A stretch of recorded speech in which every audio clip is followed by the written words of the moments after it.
Good day mga ka-agri, nandito ulit tayo sa gitna ng bukid at titingnan natin yung ating direct seated na SL8 katabi ng RC402 na malapit ng anihin. No? So mainit ang panahon ka-agri at maraming ang eskwelahan yung walang pasok dahil sa sobrang init. Ano? Kaya tayo rin hindi natin kayang tiisin yung init ng panahon dito kung kaya may dala tayong umbrella.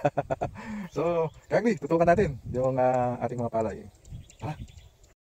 So ka-agri, ito na yung SL8 natin na direct seeded, ano? At nasa day 94 na niya ngayon, no? At yan, yung katabi naman niya ito yung RC402.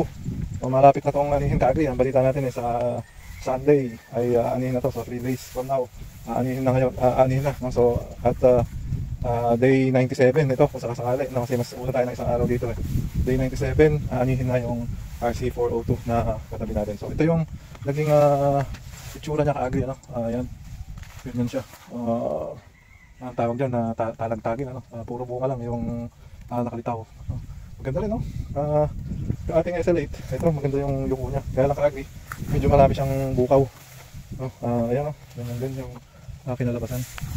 So maganda rin yung ating tinatanaw dito sa SL8 natin ka-agri. Since napapagitan tayo ng dalawang 402, tara tingnan din natin yung isang 402. Ito ka-agri, yung RC402 sa kabila natin, ano? Parang nasobrahan ng kapal or hindi masyadong natustusan sa nutrient requirements, ano? Yun, no? Pero malapit na rin kanina ito, mga benching ko na rin. So ito naman yung sa atin, medyo hindi rin kagandahan ka-agri.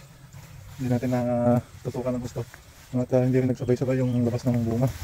So makikita mo, hindi masyadong yukong-yuko, marami pang berde, tapos marami siyang bukaw, no? So yan din yung ating pilapil. Hindi nalinis. So ayan, maraming damo. Ayan, although nakadalawa tayong ano dito ka-agri, 2 litro na frontier, no? Pero hindi nadali yung mga damo. Ayan, kaya nag-manual weeding pa tayo dito ka-agri. So 4 na manual labor yung hinahar natin para mag-pull out ng damo dito bago ito lumabas, bago naglabas ng bunga. Ay, bago yung huli nating lagay ng pataba, no? So yung last application natin, nag-pull out tayo ng damo. At yan, ganyan pa rin. Yan, yung mga hindi pa naglalaman, yung mga huling sealers niya. At ayan, ganyan karami yung bukaw ka-agri. Dami, sayang. Kung maisasako lang sana yan, ano? Ayan. So ganyan. Ganyan ano ang ating palay. Yan. RC402 SL8 na direct seeded. Yun. Yan. So abangan na lang natin ka-agri. Susunod natin na vlog ay yung actual natin na pagdaan na. So see you again ka-agri. Ito, balitaan na namin kung ilan ang lalabas. Okay. Bye bye! Ay, tingnan pa natin pala yung ating RC534. Pasyalan natin kahit painit. Tara! Let's go! Ka-agri, dito na tayo sa lamig at tutukan natin yung ating RC534 o yung ating GSR12 na direct seeded din kasabay ng ating SL8. So ganito ka-agri yung kanyang lagay, ano? Sorry, ito yung nalililim. Ayan yung verde pa. Yan yung kanyang itsura.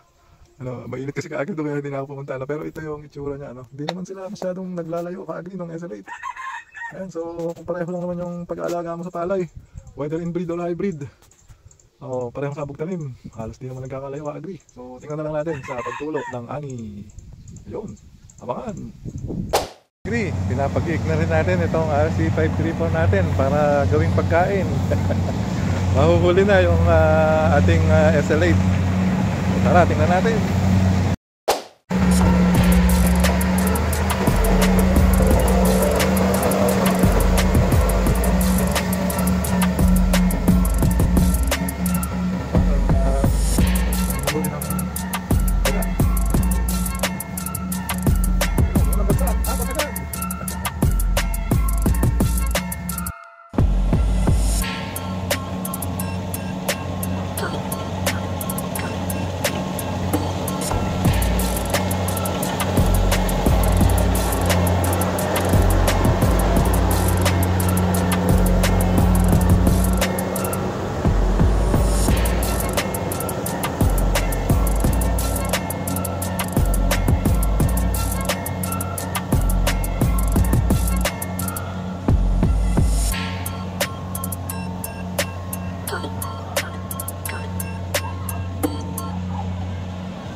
ito yung SL8 natin na naiwan. Sariwa pa. Kaya mga hanggang katapusan pa siguro to. Mahigit isang linggo pa bago ano yun. Ayan. Ito hindi na ani ngayon. Yung 402. 3 days pa daw kasi marami pa rin verde. Ayan. Yung sa atin talagang medyo marami pa kaya pinapasukan pa natin ng tubig. Kakayuko pa lang ng iba. Ayan muna natin mga paglaman. At sa susunod na linggo, saka na lang natin to ipa-reaper. Uubusin muna natin yung pumasok na tubig hanggang sa matuyo. Tapos doon, maninilaw na yan. Ay, hinog na. Doon na natin ipaano. Ayan. So yung natapos na pag-ani natin doon sa ating RC534, lumabas 110 kabans per hectare. Ang timbang niya ay 60 kilos average, so 6.6 tons per hectare. Yun yung lumabas sa ating RC534 tagli. Maganda rin. 6.6 tons.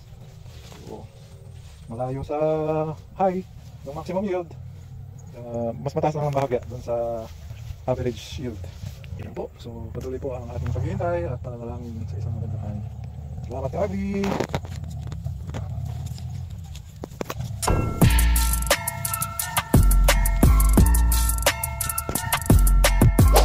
Mga ka-agri, one day before harvest, nandito ulit tayo sa bukid at tignan natin yung ating ipapa-reaper bukas na SL8 direct seeded at pag-usapan din natin yung mga katabi natin na 402. Nauna na silang umani ka-agri.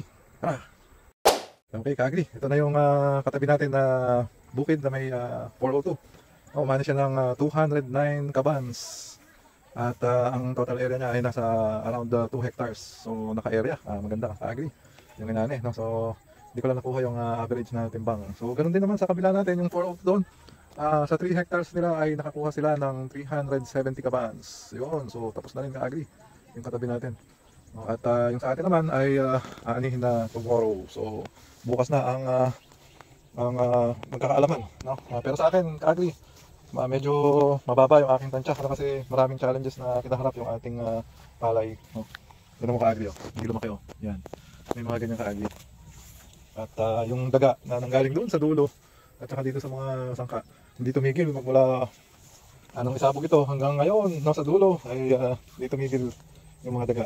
Tapos may mga hindi lumabas yung bunga. Ito kaya agri, konti lang yung so medyo, tapos medyo marami siyang damo. Yan, matatangkad, mas matatangkad pa yung mga damo. Tapos meron din siyang mga bukaw ka agri, no? Hindi natin naagapan yung ito. Hindi natin naagapan yung ating yung mga stem borer. Ayan. So, hindi tayo ganoon ka-optimistic dito, agri. Pasalamat lang tayo talaga. At meron tayong aanihin, may pambawi. Nakapag-reserve na tayo ng pagkain sa ating RC534. So, tomorrow, whatever, kung ano man ibigay sa atin ng Lord na ani, ipasalamatan natin. So, this will be our last ani for this farm. No? Ito na yung kahuli-hulihan nating magiging ani sapagkat mag-iiba na ng mag-aasikaso, no? So yun, at nagpapasalamat tayo sa Lord for the 6 years na pinagkatiwala sa atin itong farm na ito. Sa 6 years na yun ay maganda lahat yung mga ani natin ka-agri. So except dun sa first year natin na syempre nangangapa pa lang tayo, no? Pero for hanggang ngayon, no, ay okay naman ka-agri yung mga naging ani natin, no? So yun, abangan na lang natin sa araw ng bukas kung ano ang ipagkakaloob sa atin na ani at biyaya ng buong may kapal. Abangan ka-agri. Ka-agri, magandang araw. Ito na yung day natin ng pagpapaani doon sa ating sabog tanim na SL8. Ayan, nasa ating background yung unang lusong. Ayan na. Abangan kung ilan ang aanihin natin. Bago ang lahat, i-recap muna natin yung mga ani. RC402, 209 bags per 2 hectare. Doon sa kabila, RC402, 70 bags per 2 hectare. At yung ating RC534, naka 6.6 metric tons per hectare or 110 kilos per 110 bags per hectare.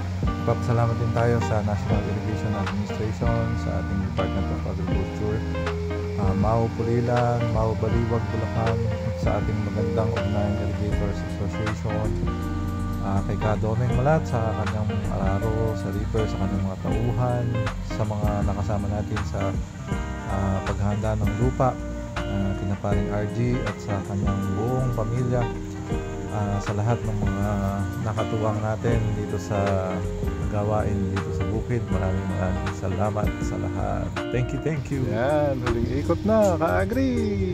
Patapos na. Abangan ilan ang ating inani.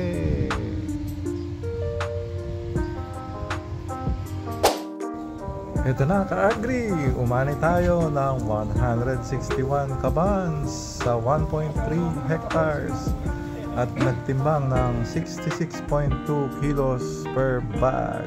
Yan ay tumimbang ng 10,658 kilos sa pinanihan natin na 1.3 hectares. Kaya ang total niyan ay 8.2 metric tons per hectare.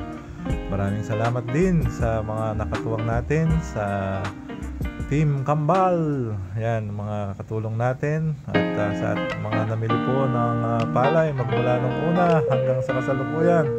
Maraming salamat sa mga nakatuwang natin. Yan, sa kanilang mga bumubuhat. Nakatuwang natin sa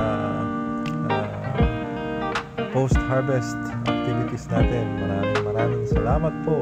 Maging sa aking mga bayaw, kay Kuya Ruben, kay Kuya Rolly, kay Kuya Romy, at sa kanilang mga pamilya. Maraming salamat sa pagtitiwala.